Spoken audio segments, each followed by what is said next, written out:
सबको जय मसीह की। आज इस हमारी बुधवार की श्रेणी में जो वचन प्रभु आज हम सबके साथ बांटना चाहता है वो प्रार्थना के बारे में है। प्रार्थना एक बहुत अच्छा और ताकतवर माध्यम है जिससे हम परमेश्वर तक अपनी फरियाद, अपनी ज़रूरतों को बता सकते हैं। जो यूहन्ना की इंजील के 15 बाब के और उसके 7वें पद में प्रभु यीशु कहते हैं, यदि मेरी बातें तुम में बनी रहें और तुम मुझ में बने रहो तो जो मांगोगे मिल जाएगा। बड़ा आकर्षित करने वाला प्रपोजल है। एक बहुत लगता है कि शायद यदि हम मसीह में बने रहेंगे और उसकी बातें हम में बनी रहेंगी तो हम जो कुछ मांगेंगे हमें मिल जाएगा। मैं सोचता हूँ काफ़ी हद तक सच है, लेकिन इसके साथ साथ लगता है और भी कई एक फैक्टर्स हैं जिनको हम इग्नोर कर जाते हैं और इस वजह से हमारी जो प्रार्थनाएं हैं उनमें आज लड़खड़ाहट है। बातें जिनको हमने प्रभु के चरणों में रखे हुए सालों साल गुजर गए, या तो प्रभु की मर्ज़ी है कि हमें सही समय पर देगा और या ऐसा है कि हमारी तरफ से शायद कुछ कमी है।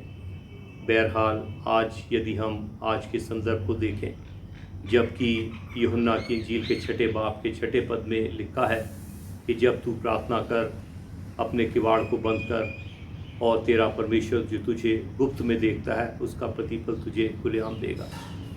आज के संदर्भ में कुछ लग रहा है कि जो प्रार्थनाएं हैं वो के माध्यम का थोड़ा अब्यूज़ हो रहा है। अब्यूज़ इन द सेंस कि लोग इसकी जो सैंक्टिटी है, जो गुप्तता है, उसके खिलवाड़ कर रहे हैं। और इसी के 6 बाब के पहले कुछ पदों में यदि देखें तो प्रभु यीशु यही बात बता रहे हैं। ऐसे लोगों का जिक्र कर रहे हैं जो उनकी नज़र में ऐसे हैं जिनका काम दिखावा करके प्रार्थना करना है और ये तो अपना प्रतिफल पा चुके। इस तरीके से प्रभु उनको डिस्क्राइब करते हैं।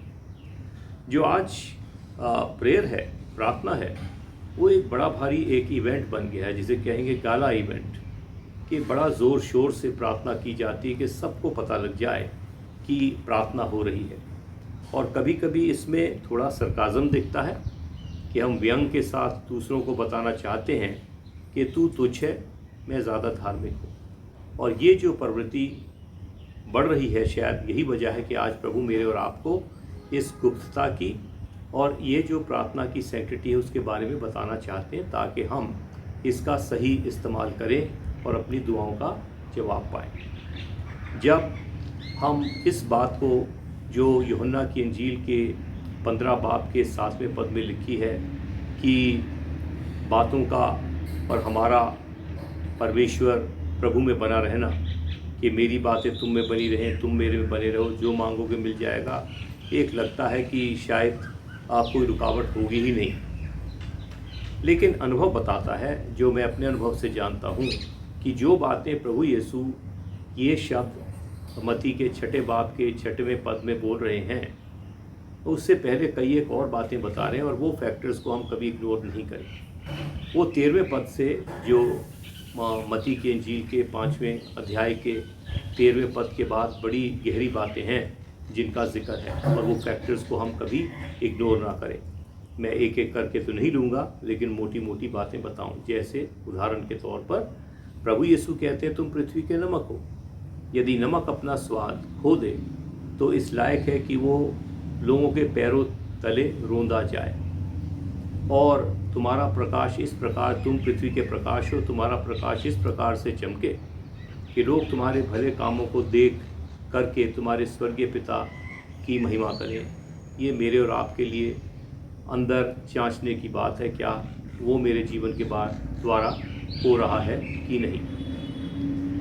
भाई के प्रति हमारे स्वभाव के बारे में प्रभु यीशु बात कर रहे हैं कि पहले तो कहा जाता था कि तू हत्या ना करना, लेकिन यदि तू अपने भाई से नाराज़ है, उससे कठोर शब्द बोल रहा है, तो ये किसी हत्या से कम नहीं है। अपने पड़ोसी से अपने तो प्रेम करो ही अपने समान, लेकिन अपने शत्रुओं से भी प्रेम करना है। और ऐसे लोगों के लिए जो हमें सता रहे हैं। ये एक बड़ा कठिन चीज़ है। और इसके साथ साथ जो बात प्रभु यीशु और ज़ोर से बता रहे हैं वो है अपनी व्यवस्था के बारे में, कि वो किस लिए आए। वो अपनी जो मूसा की बातें हैं उनको रद्द करने के लिए नहीं बल्कि पूरा करने आए हैं।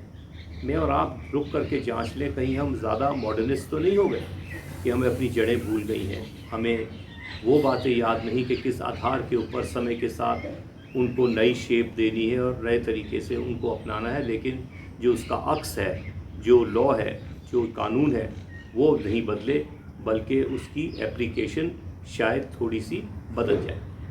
आज मैं चाहता हूँ कि हम सब अपने मनों को जांचें और ये जो प्रार्थना का माध्यम प्रभु ने हमको दिया है इसको अब्यूज़ नहीं करें, दिखावे में ना चले जाएं। लगता है आज प्रभु को हमने एक दर्शक बना दिया है और बड़ी एक प्रोटेस्ट करने वाले लोग या डिमांड करने वाले, जैसे वो यूनियन लीडर्स होते हैं, वो टाइप से हम लोग कभी कभी खड़े होकर लोगों के साथ मिलके प्रार्थना करते हैं प्रभु के आगे कि हमारी मांगें पूरी करो।